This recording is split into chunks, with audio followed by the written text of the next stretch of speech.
La marche d'un disciple de Yeshua est remplie de hauts et de bas. Dès qu'on réalise que toute notre vie, il nous manquait cette pièce essentielle du casse-tête, on comprend qu'on a couru à travers l'existence avec des œillères, on découvre à quel point on ne sait finalement pas grand-chose du tout. Je me souviens du moment où j'ai compris pour la première fois que la Bible était vraie, que Yeshua, le Messie, est Dieu fait chair et notre Sauveur. Je suis allé dans quelques églises et on m'a dit que Dieu avait de grands projets pour moi, que si je croyais assez fort, Dieu me bénirait et me donnerait tout ce que mon cœur désirait. Mais en commençant à marcher dans la foi, j'ai découvert que suivre Yeshua signifie mener une vie remplie de souffrances et d'épreuves. J'ai commencé à lire les Écritures et j'ai vu un motif écrasant page après page. Les prophètes, les élus de Dieu étaient rejetés par les autres soi-disant croyants. J'ai continué à lire et j'ai vu comment Moïse, probablement l'un des plus grands prophètes, a dû supporter une rébellion constante et de fausses accusations, ce qui l'a mené à un accès de colère où il a frappé le rocher dans le désert alors que Dieu lui avait demandé de parler au rocher. Cela lui a coûté le privilège d'entrer dans la terre promise. J'ai vu comment presque tous les autres prophètes ont été battus et mis à mort par la population de croyants qui ne voulaient pas entendre les vérités difficiles, mais préféraient se faire chatouiller les oreilles par des mensonges flatteurs. Et puis, j'ai continué à lire et j'ai vu comment Dieu est venu dans le monde comme un serviteur, à la ressemblance d'un homme.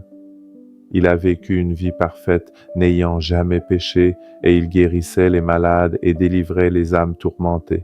Il prêchait le message ultime de justice et vivait une vie humble dans la pauvreté, n'accumulant ni richesse ni femme, mais demeurant fidèle à sa mission jusqu'à la mort.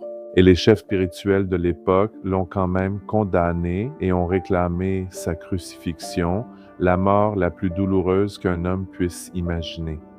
Un homme parfait, mourant, la mort d'un criminel. Puis j'ai continué à lire et j'ai vu qu'il est ressuscité d'entre les morts après 3 jours et 3 nuits. Et cela a donné à ses disciples la force d'imiter le Messie, de prêcher le même message de justice, de mener des vies pieuses, et eux aussi ont été mis à mort pour leur message. Ainsi, en apprenant de plus en plus les Écritures, j'ai compris que quelque chose n'allait vraiment pas dans l'Église, tu vois. On m'avait promis que si j'acceptais Christ dans ma vie, Christ réglerait tous mes problèmes et me donnerait tous les désirs de mon cœur. Pourtant, quand je lis les paroles du Christ, il dit que je dois mourir à moi-même, me renier chaque jour, prendre ma croix, et le suivre jusqu'au lieu de mon exécution. Quelque chose clochait profondément dans l'état de l'Église. Ce que je voyais, c'était des églises remplies de croyants confortables, des gens qui allaient à l'Église, s'assoyaient pour écouter le prêtre ou le pasteur prêcher son message, mais jamais ils ne sortaient dans le monde pour annoncer la justice. Jamais ils ne subissaient la moindre persécution parce que semaine après semaine, ils restaient à l'abri dans leur maison, protégés de tout risque potentiel.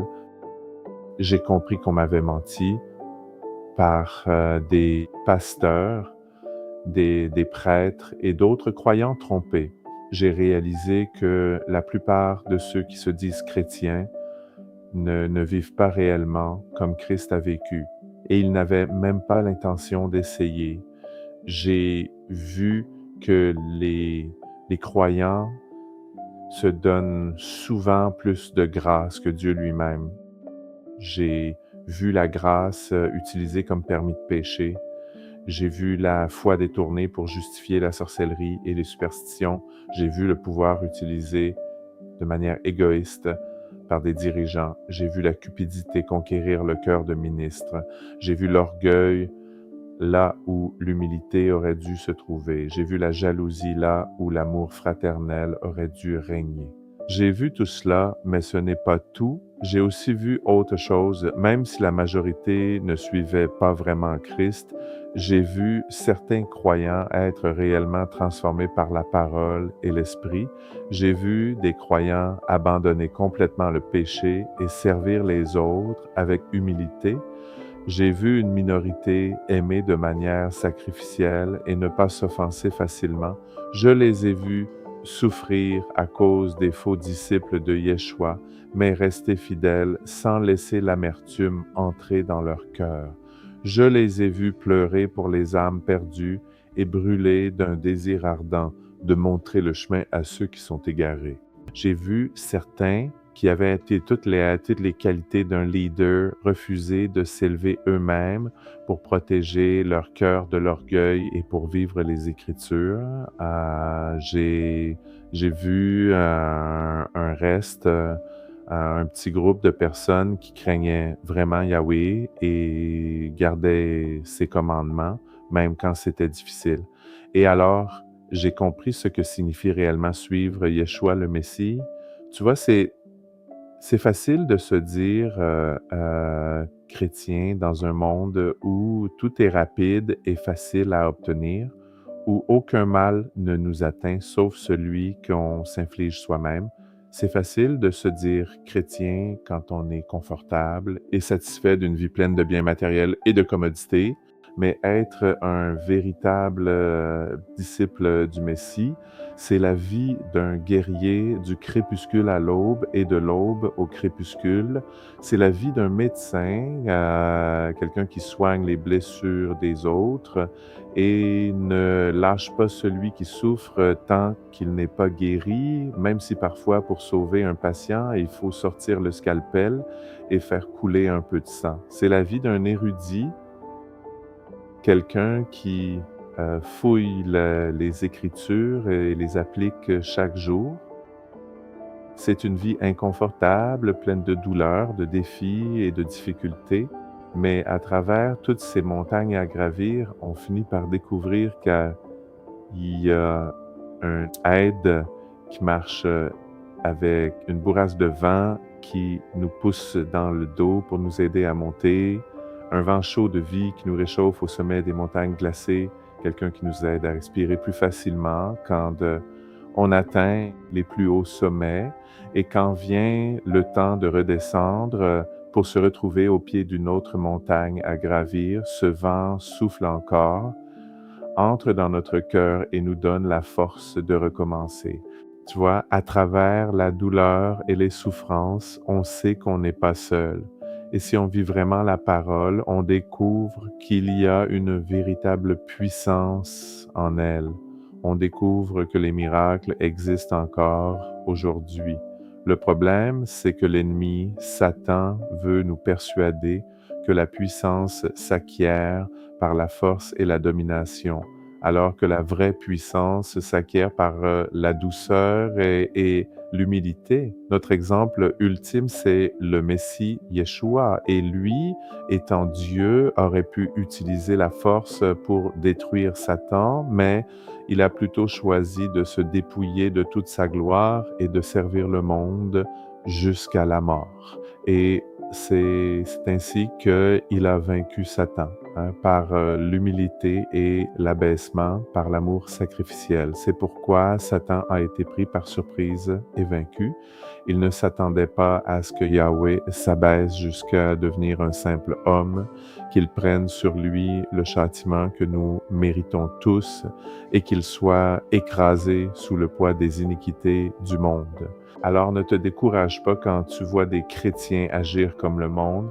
Ne te sens pas exclu quand ceux qui devraient être des frères et sœurs te traitent comme un étranger ou, pire encore, te rejettent complètement. Ne sois pas surpris d'être accueilli par l'hostilité et les insultes quand tu prêches l'obéissance à Dieu, même de la part de ceux qui prétendent le connaître. Ne t'étonne pas que les ouvriers soient si peu nombreux dans les églises. Ne te sens pas comme si tu n'avais pas ta place quand tu es faussement accusé par des frères soi-disant spirituels. mais motivés par la jalousie et la chair. Souviens-toi que le blé doit pousser parmi l'ivraie et que les brebis et les boucs marchent côte à côte pour l'instant. En temps voulu, le roi reviendra pour séparer les vrais des faux. Alors si tu souffres aujourd'hui, réjouis-toi, car c'est la preuve que tu es un vrai chrétien, un véritable disciple de Yeshua, que tu es en train d'être purifié et que tu es sa précieuse possession. Et si ce message t'a béni, partage-le avec quelqu'un qui pourrait être encouragé par cette exhortation au nom de Yeshua